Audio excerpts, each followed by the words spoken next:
Hello అందరికీ, ఇవాళ వీడియోలో నేను మీతో మినపవడలు రెసిపీ షేర్ చేసుకోబోతున్నాను.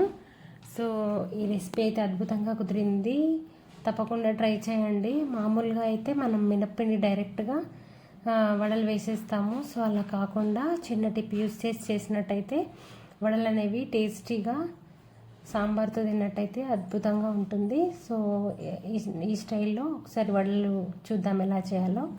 దీనికోసం మినపప్పు రాత్రంతా నానబెట్టుకొని పొద్దున్న మిక్సీ జార్లో వేసుకొని దానిలో 1 టీ స్పూన్ దాకా వాము, 1 ఇంచు అల్లం చిన్న చిన్న ముక్కలుగా కట్ చేసుకొని వేసుకొని 10 దాకా పచ్చిమిర్చి చిన్నగా కట్ చేసుకొని వేసుకున్నాను.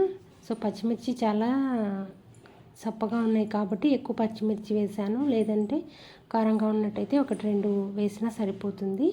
సో నువ్వులు కూడా ఒక పిడికడన్ని నువ్వులు వేసాను, వేసి మిక్సీ పట్టి పక్కన ఉంచుకున్నాను. సో ఇప్పుడు ఆయిల్ కడాయిలో పోసుకొని బాగా హీట్ అయిన తర్వాత మనం వడలు వేసేటప్పుడు వాటర్తో చేతిని తడి చేసుకొని వేసినట్టయితే చేతికి అంటుకోకుండా నీట్గా వస్తాయి. సో చాలామంది ఆయిల్ రాసుకొని వేస్తారు, అలా కాకుండా వాటర్ రాసుకొని వేసినట్టయితే వడలు అనేవి మనకి ఏ షేప్లో కావాలంటే ఆ షేప్లో నీట్గా హోల్ కూడా బయటికి కనబడేటట్టు ప్లస్ అంతా కూడా ఈవెన్గా కుక్ అయ్యేటట్టుగా మనం చేసుకోవచ్చు.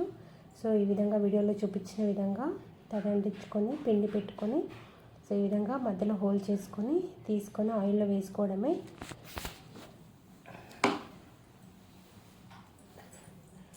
సో ఈ విధంగా మిగతా పిండిని అంతటినీ కూడా వడలు వేసుకోవడమే. అయితే జనరల్గా చట్నీతో తింటూ ఉంటాము. సో అలా చట్నీ కాకుండా సాంబార్తో వడలు తింటే టేస్ట్ అద్భుతంగా ఉంటుంది.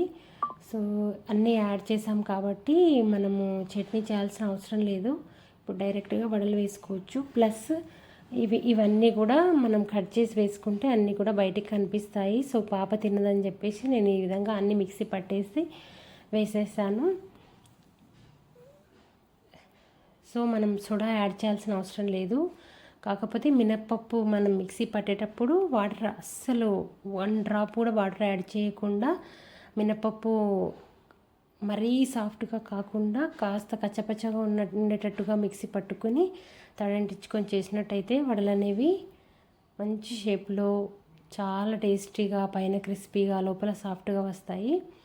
సో ఇదండి ఇవాళ వీడియో.